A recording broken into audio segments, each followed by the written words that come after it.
Good afternoon. It's Monday, the 20th of November 2017, just after 1 o'clock. Welcome to UK Column News. I'm your host, Mike Robinson. Joining me in the studio, Patrick Henningsen from 21st Century Wire. Welcome to the programme, Patrick. Thanks, Mike.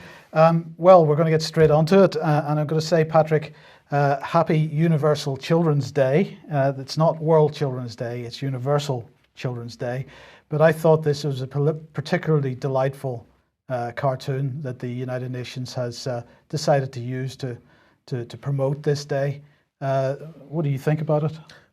If this isn't the most disturbing illustration that you've seen this week, then I don't really know what is. So just for our listeners, we've got some kind of cartoon creature standing in the center of the Millennium Development Goals circle, and behind this creature is 6 or 7 other what look like children, but they're of indeterminate gender, behind the main character, with hashtag kids take over above their heads.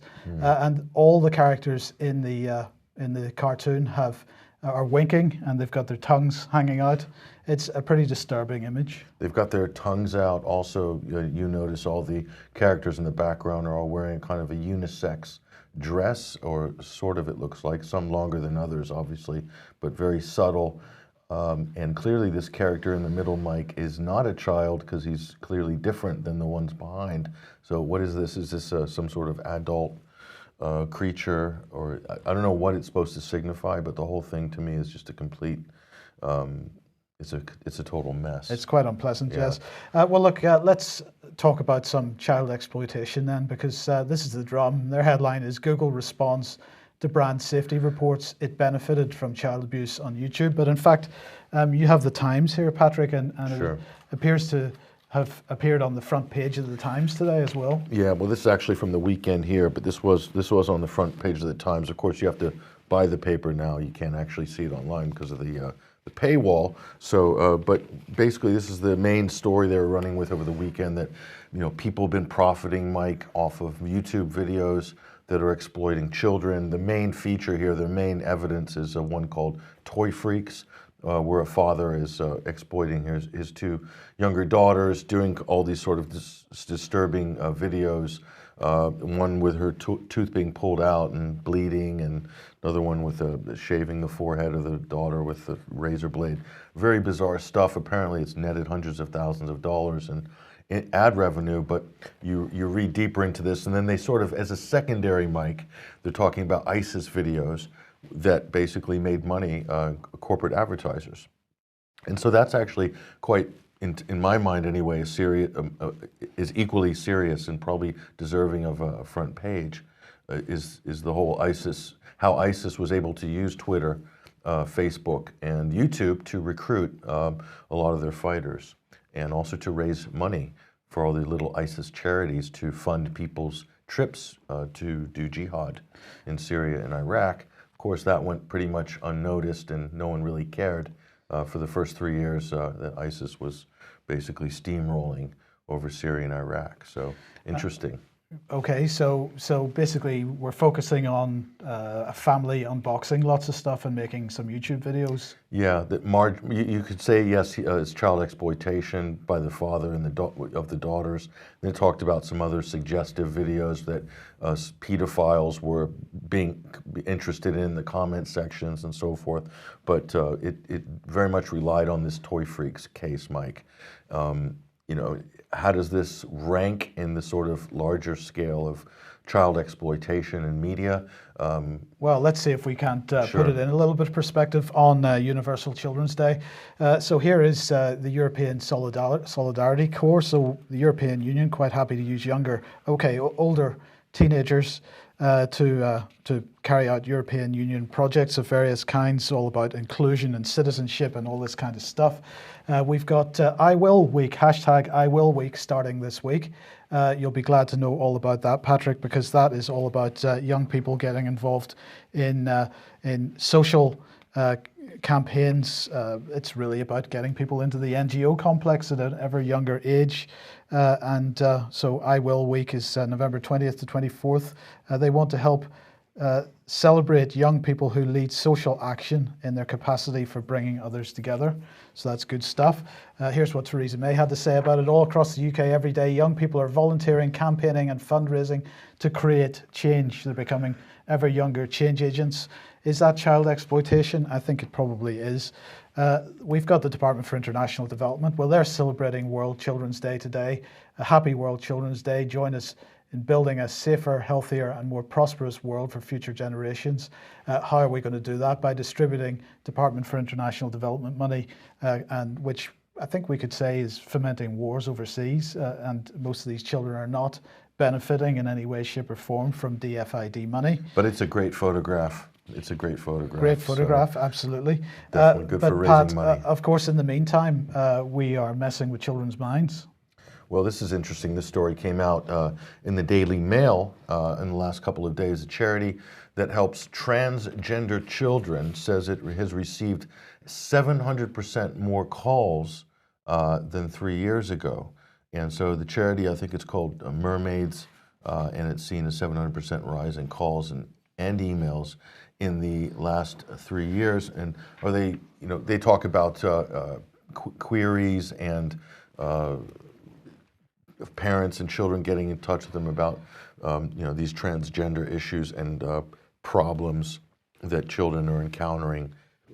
I don't really know exactly what the provenance of this problem is, Mike, but I do know that we could probably make a casual correlation, at least at this point, of that 700% rise in transgender queries to that charity, and also the implementation of transgender and gender-neutral education directives in public schools. Do you think that's a fair correlation to make? We could say that's causation? It could be, but then we also have the Telegraph saying that sexual education needs to be more graphic because teens are trying taboo practices. So that's a bit counterintuitive, actually. They're saying it needs to be more graphic. Well, because you've got to explain to children how to do things safely. You've got to explain to children how to carry out depraved sexual deviant practices. You need to be more graphic about that. Well, is that what the Telegraph is putting forth here? Okay. Absolutely. And the argument, it's not just about sex education, it's about drugs education as well, because of course you want to discourage children from using drugs by making sure that they can use drugs safely. Patrick, you've got to tell them how to take their heroin and how to snort the cocaine. You've got to give them the details of how to do that, because that's the only way to keep children safe. And they do in schools. I've seen the trading cards deck, Mike. It's a pack of cards, and it's got every single drug, recreational drug known to man, and prescription drugs, and it's basically a how-to. And on the front it has this picture of the drug, and on the back it's kind of the fact sheet and the instructional information. You could say it's instructional because it's telling them what's in it. And so my friend's daughter came home and she showed me this, my neighbor the other day, or not the other day, but a while ago. She said, look what they gave my 13 or 14-year-old daughter. She saw this is like an instruction manual on how to use drugs. Immediately she pulled her kid out of that school, by the way, put her in a private school. She said, I can't believe this is what they're pushing on kids in school. Well, is there a correlation between that and maybe drug use with underage children, maybe? This is the question. But, the photographs of children from war zones, Patrick, the exploitation of children in photographs from war zones. We talked about this with Dusty Boy Omran, with Bana. But here we have the BBC over the weekend pushing out several images from Reuters. Myanmar Rohingya. It says the injured sheltering in Bangladesh, and you can see a young child curled up there but it doesn't end there.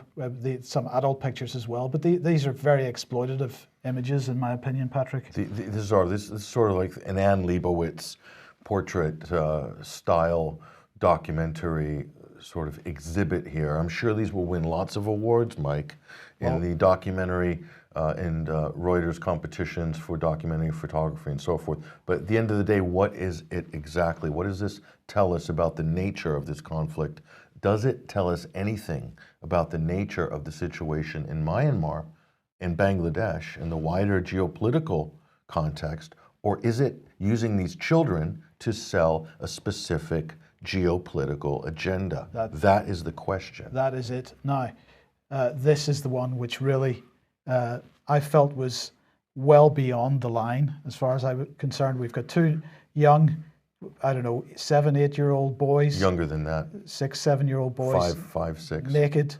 And we've got the boy on the right with his hand on the hip of the boy on the left.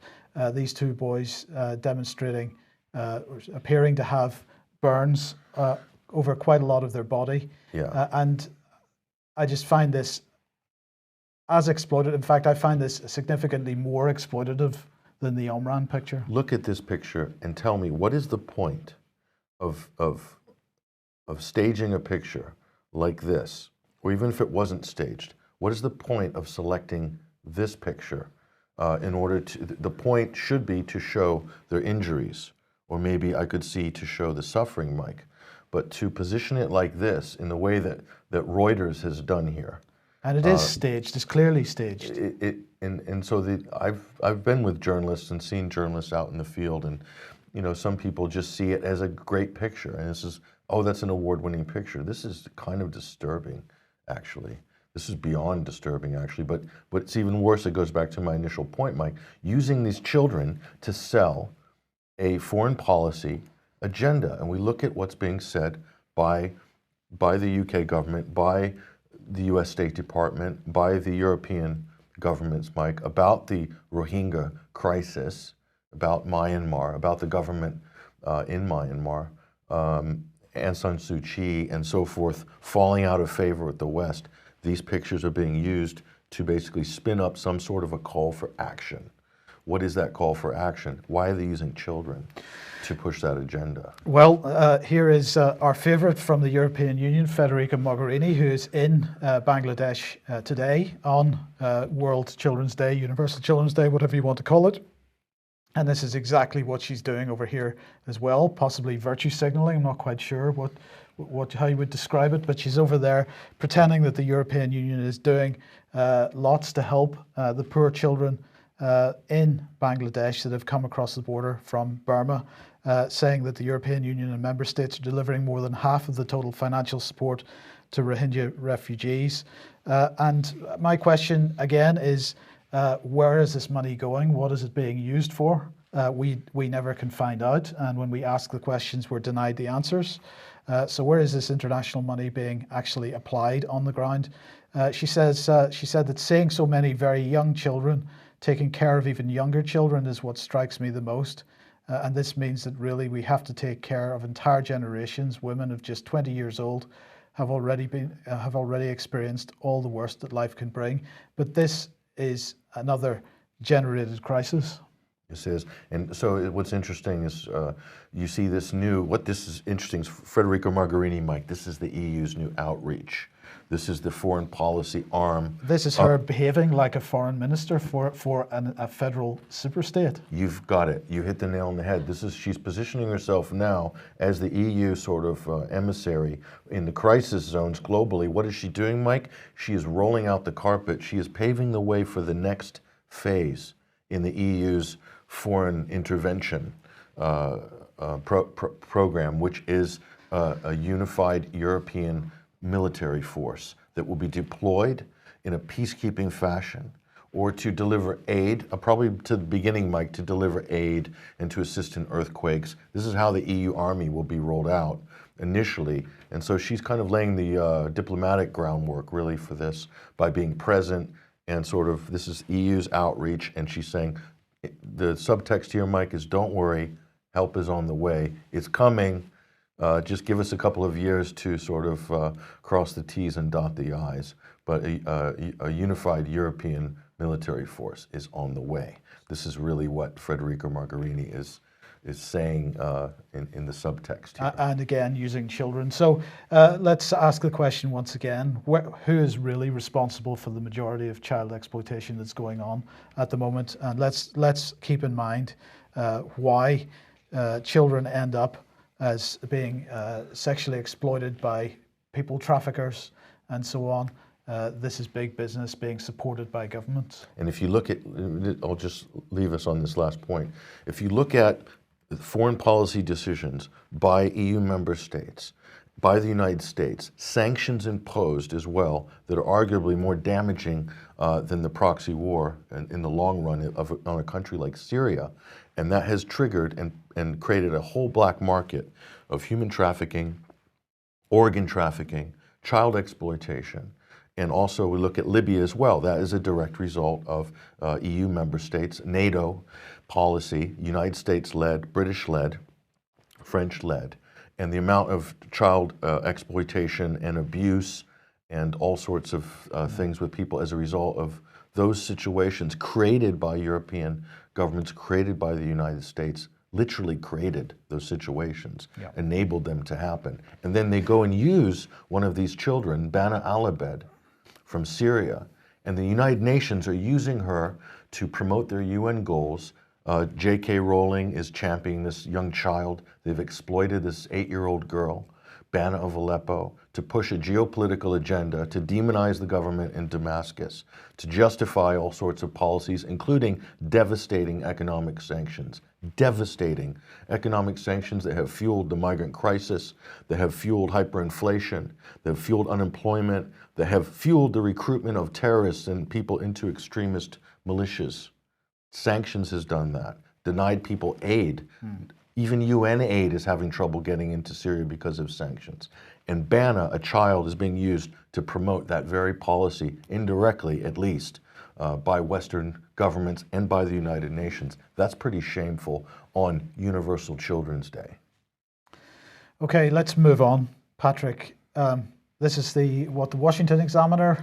The FBI has not verified the Trump dossier. I presume this is the Christopher Steele dodgy dossier that Hillary Clinton helped finance. Yes, it's this, and it also includes a couple of other so-called points of the Russian meddling, if you will, in the 2016 election. So basically, what we're finding out is what we already knew, really, which is that this was all kind of spun up for various reasons, and an NSA whistleblower, in fact, the architect of some of the programs that Edward Snowden had put out in his 2013 leaks, the Snowden leaks. This is Bill Binney, who's come out to say, this is a great article here in Strategic Culture Foundation, basically saying that the whole Russiagate sort of conspiracy is fake, and it's for the expressed purpose of keeping the war spending up. And if you look at the budget that was just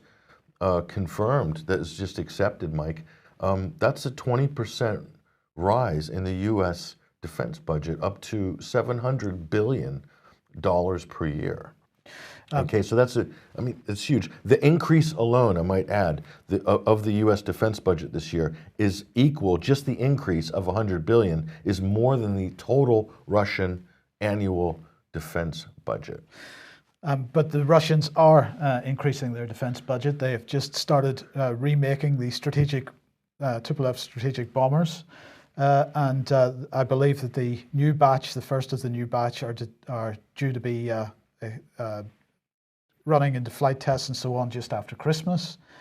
So the Russians are responding to this, not anything like the scale that the United States is, but it's they are responding still to going this. to trigger an arms race, Mike. So the fact that Russia has done this, which it's relatively minor in compared to the sort of the collective spending and equipment that NATO member states have, but the fact that Russia has done this, Mike, is going to be seized upon by the West, by the US, by Britain, by France, and by the NATO countries, by the EU unified military force that's coming as a justification that we need to increase our new generation or roll out our new generation of stealth bombers to counter Russia's investment in long-range bombers. And here we have, Mike, another arms race. Here's an article, Hillary's Russian hack hoax, the biggest lie of this election season. This is from 21st Century Wire. But Patrick, I'm a bit confused because the date on this seems to be 2016. Yeah, that was actually published on November 1st, 2016. So that's a year and a bit ago. That's over a year ago, and we said what we already had been saying on the Sunday Wire the previous 6 months, which is that the whole Russian hacking and Russian meddling is a giant hoax. It's completely fabricated. And the 17 agency claim is bogus. We said that over a year ago, and I was attacked viciously for saying that. So thanks to Bill Binney and other people, at least, there's a lot more people saying it now. And I think, Mike, over time, it's going to be accepted as historical fact. This will be one of the ultimate case studies of a complete culture of deception, lying, and scapegoating that the world has never seen before. This, to me, signifies the downfall of an empire. When you have to go to these lengths to resolve some internal political power struggle to sort of cast your number one geopolitical foe as a sort of some massive international criminal that's rigged your elections. I mean, to get to that point of desperation, like what Theresa May was trying to push at Mansion House last week, which is unbelievable that she would try to push that out when the whole thing is collapsing. I find that to be amazing. This will go down in history as one of the biggest lemons ever. Well, they keep saying they brought Brexit into it, but Matthew Rycroft keeps saying Russia is resurgent. Russia is, pushing like crazy on its borders, and we've got to really be scared of Russia. Pushing on its own borders. Yeah. Ukraine, of course, is because Russia invaded Ukraine, as we know, Patrick, didn't they? That's what they say. I'm still hearing that claim that Russia invaded Ukraine, which I find quite interesting. So the European Union has decided to continue its mission in Ukraine, and the budget has been extended for a further year. So that's good. Ukraine continues to rumble on. Good, and there's money being processed there. Oh, by the way, I might add Theresa May's Mansion House speech, Mike. She said that Russia's annexation of Crimea, if you remember her words, yes, was the first time that another European country had taken territory since World War II. Actually, Theresa, that's not actually true. What, it wasn't fake news, was it? No, what about when Turkey took northern Cyprus and still hasn't given it back? They annexed it, didn't they? That's NATO Turkey, right? I think she forgot about that. Must have. Yeah. But in the meantime, Patrick, RT reporting that the US is ready to fight for justice in Syria with or without United Nations approval. That's pretty strong words from, what is she, a lunatic? She is the acceptable face of warmongering. Notice they have put Nikki Haley in this position there. She looks like, I don't know, she doesn't look well, but that's another question. But who does in that role, Mike? It's a hugely Matthew Rycroft isn't exactly looking the best either. No, absolutely not. In fact, he probably looks worse than she does. But so what she's saying here is that the United States is ready to go unilaterally in and to take out Bashar al-Assad is really what she's saying, fight for justice. Or is Nikki Haley merely trying to justify a U.S. military presence in Syria that has long past left its sell-by date, basically? ISIS, newsflash for Nikki Haley, memo, UK column exclusive, ISIS has been defeated in Syria. I don't know if she got the memo yet. And ISIS has been defeated in Iraq. So what's the U.S. doing in Syria? Trying to prop up a Kurdish state or trying to overthrow the government in Damascus?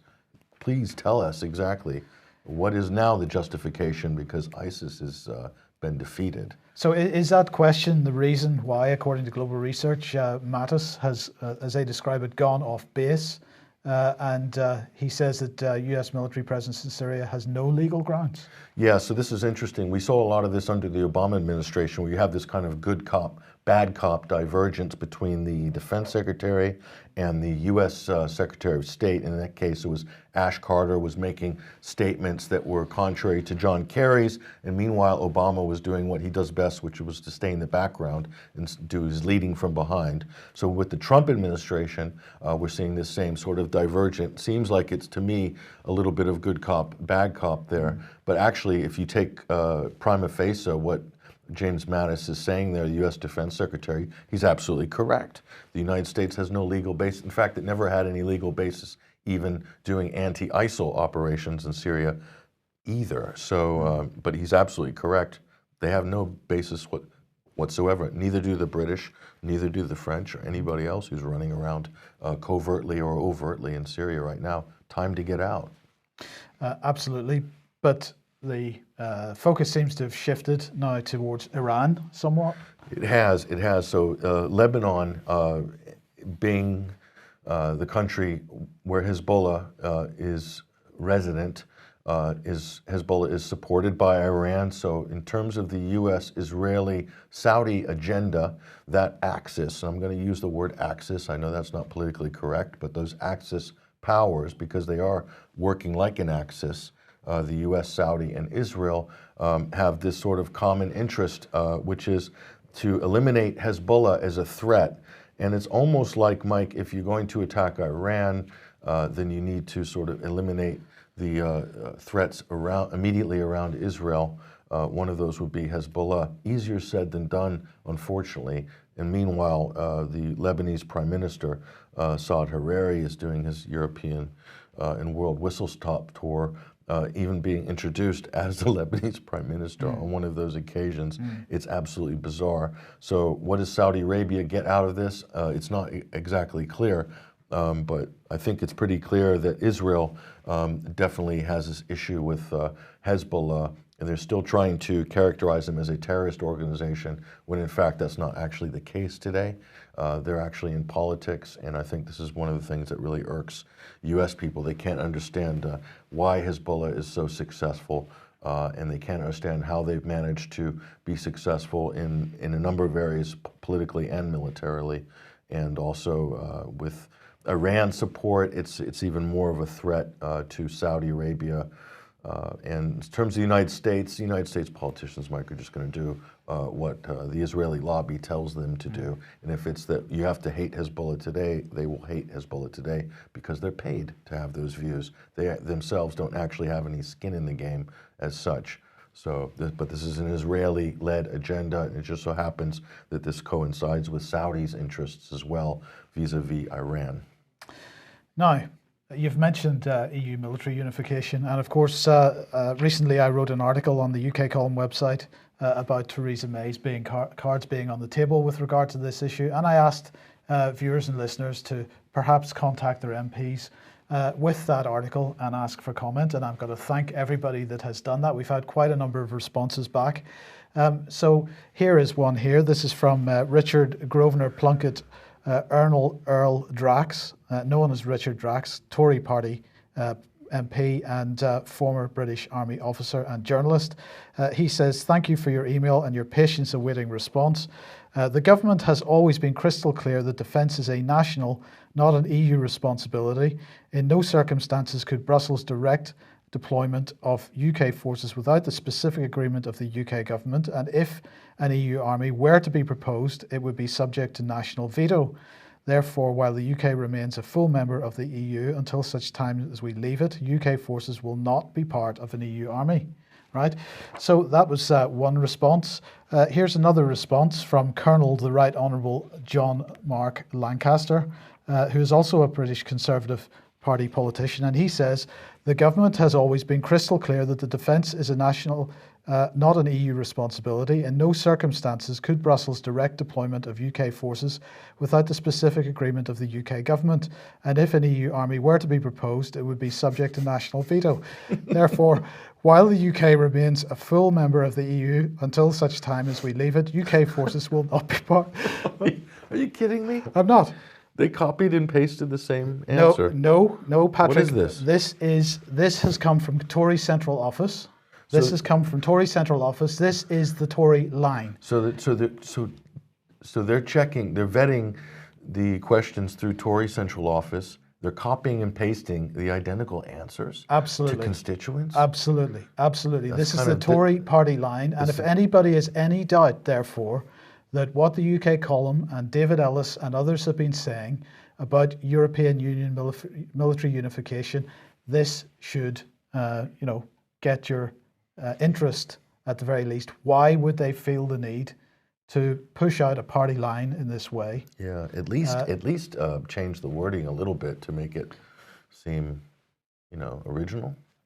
No. No. There's no need to do that at all. So basically, that the MP or whoever is, that's not really them talking, is it? That's the party. This is the party. That's the party that's come from the Central Party office. Absolutely. Yes. Okay. Absolutely. Interesting. Okay. Bit of finance news then. This is from the Wall Street Journal. Emerging markets bonds falter as investors rush to the exits. It's not just emerging markets bonds. It's US corporate bonds as well, the junk debt bonds. $3 trillion is what they're valued at the moment. And this is 3 trillion. The junk debt bubble is part of the 14 trillion US corporate debt bubble. So that's 3 trillion of it. And people have decided that actually this is worth nothing after all, and they're now running for the doors. So we wait to see if this has any particular contagion effect and whether this contagion spreads to other markets. But the key point is that what have we seen? We've seen a 0.25% rise in interest rates in the UK, and we've seen some very small, I can't remember the exact percentage rise in the United States, and already it's having this effect on the markets. Just that small, small rise. Rate rise. So we've got to keep a close eye on this, and if they try to push interest rates up any higher, we see how much further this spreads. So do you think this indicates, Mike, how delicate the current status quo is, the current propped up fiat status quo, how that only 0.25% interest rate rise might have a cascading effect already like this? What would happen if they raised it 2 points, Mike? Patrick, this has been something that we've been talking about for a few years now. The level of debt has not been dealt with. That issue has not been dealt with since the financial crash of 2007, 2008. In fact, the levels of debt have increased. And we might have moved it from mortgages into corporate debt, and into other forms of debt. Student loans, car loans. All this kind of stuff. Consumer debt is a massive concern. My personal view is that the corporate debt issue is probably the biggest issue, because we have lots of companies that have vastly overextended themselves on the basis of 0% negative interest rates, 0% interest rates. And we could see, we had the Chancellor of the Exchequer over the weekend saying that there's no unemployment in Britain at the moment. In fact, there's 1.45 million unemployed people in Britain at the moment. But he said there's no unemployment in Britain, nobody's without a job. Well, that situation could change. As good as it is relative to the past, that situation could change significantly if the corporate debt bubble bursts. But in the meantime, what do we have? Well, we have the Panamanian government, the Panamanian president over meeting Xi Jinping in China. The relations with Panama turn over a new leaf. Apparently, this is because in June this year, Panama decided that it would drop its support for Taiwan, and it reorganized itself and decided that it would reinstate diplomatic relationship with China itself. And so they signed over the weekend 19 accords between the two countries in a memorandum of understanding of cooperation in the framework of the Silk Road Economic Belt and the 21st Century Maritime Silk Road Initiative. And of course, 19 accords. That's sort of symbolic of the fact that it was recently the 19th Chinese Communist Party National Congress. And then over the weekend also we had the Panama's TVN2 television noting one of the responses, or one of the benefits of this, that they're going to start a direct flight between Panama and Beijing in the not too distant future. But on top of that, we've got other projects in Brazil, in Argentina, in Mexico, in Bolivia. And so China absolutely moving forward with this. We have a former French Prime Minister saying that the EU needs to be getting in on this and playing an active role in China's One Belt, One Road project. So, where is this going to end? We've got the Western markets, as we've just said, in major danger.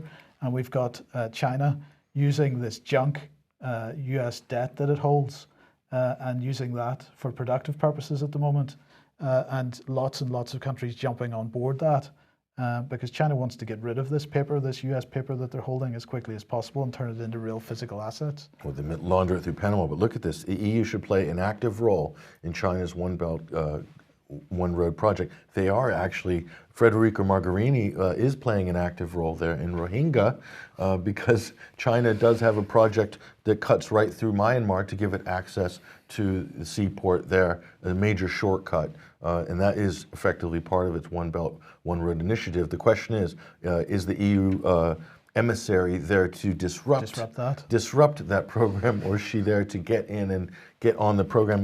The Panama thing is fascinating, Mike.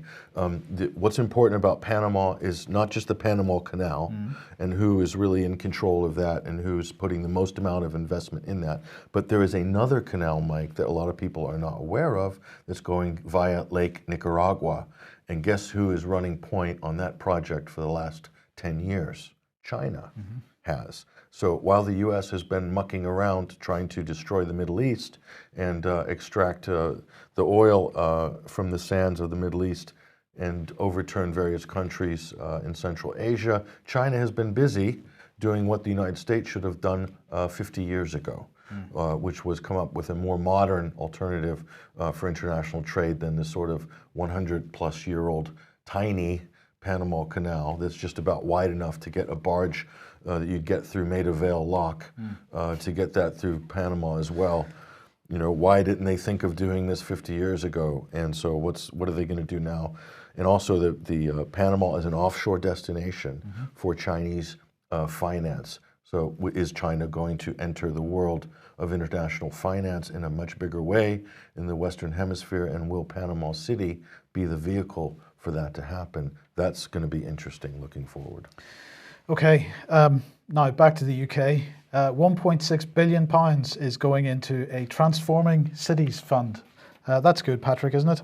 This is the biggest ever increase in research and development investment, is what they're saying, and it's also going to fund a new Transform Transport Connections.